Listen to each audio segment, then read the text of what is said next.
I've got the best way to cook chicken breast. You are gonna love today's recipe because these chicken breasts are juicy and cooked to perfection every single time. The flavor is unreal and you can eat it just as is, or you can use this chicken for meal prepping to make multiple dinner ideas. Make sure you stay till the end because I'm gonna give you all my different dinner ideas that you can use this chicken with. Now, you can find the full recipe at eatingonadime.com or linked in the description.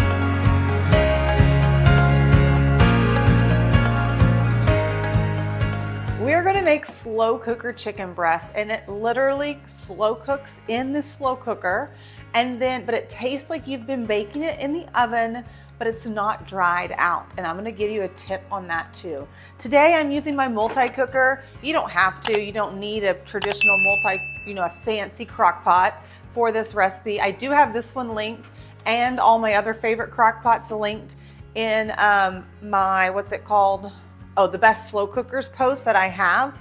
So really easy to find, but any slow cooker will work for this recipe. For today's recipe, you're going to need 4 boneless, skinless chicken breasts, but this recipe easily you can double it, half it, or triple it. And in fact, I highly recommend you double it.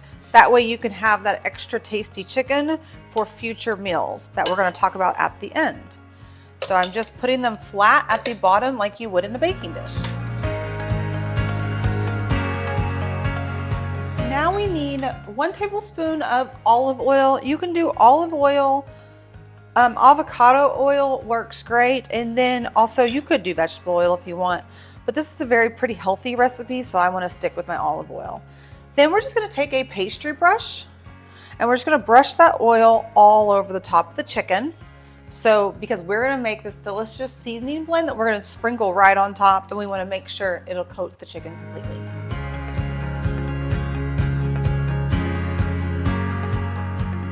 Now before we make our seasoning mixture, I have a half a cup of chicken broth that I'm going to pour around the chicken. I'm not going to pour it on top, but I'm just going to pour it around so that way that helps it with the chicken being moist and not dried out in the slow cooker. I like to do this before I do the seasonings, that way you don't accidentally wash off the seasonings.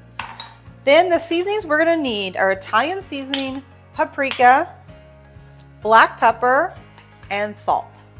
In a small bowl, we're going to add our seasonings. We will need a teaspoon of salt. Let me move this out of the way. Okay, there we go. A half a teaspoon of black pepper. A half a teaspoon of paprika. And then a teaspoon of Italian seasoning. We're just gonna mix this together and get this nice little seasoning blend. And the reason we mix it together is so that way when we sprinkle it on the chicken, every bite is getting a little bit of everything together.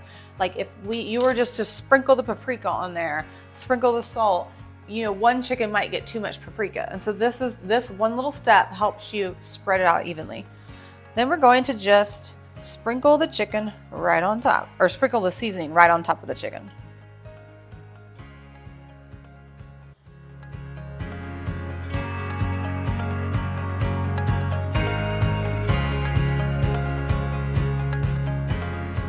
Now we're just going to add the lid, and we are going to cook this on low for 4 to 6 hours or high for 2 to 3 hours. Now the reason we're not cooking it as long as a traditional slow cooker recipe is because we want these chickens to still be whole. If you wanted this chicken to be shreddable, then you're going to want to do the traditional 6 to 8 hours on low and high 3 to 4 hours. But you're not going to need as much. Now with this recipe, I do highly recommend you have a digital meat thermometer or even an old-fashioned meat thermometer. This is great. It even tells you what the temperature you need to be at in order for poultry, like for chicken. So we need at least 165 degrees Fahrenheit. And so what you do is after 2 hours, you're gonna come back in and just poke it and see what it looks like before you're ready to eat. But it's really, really simple to do. But this is a great way to make sure you have really juicy chicken because you didn't overcook it, because you're turning it off when the time is right. Okay, so I'm gonna let this cook and I will see you in a couple hours.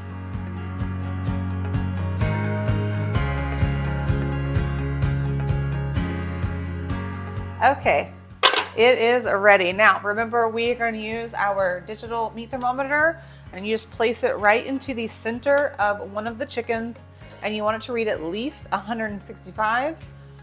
Since there's only 4, I like to check them all, and they're all reading that so far. Yep.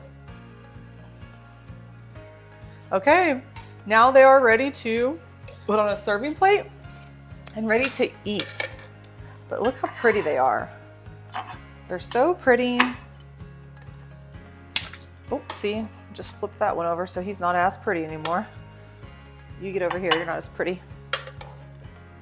But look how pretty they are. They are gorgeous. They look like they've been oven baked, but your slow cooker has done all of the work.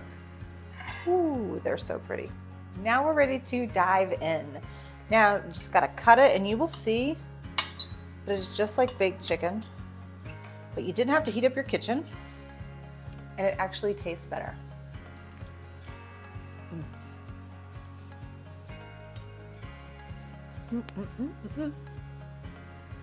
I love the seasoning on this.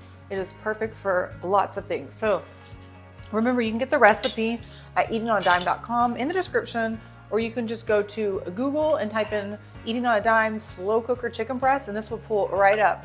This is something you should put on your regular menu because it's so easy to make. Now, as promised, I told you we would talk about meal prepping.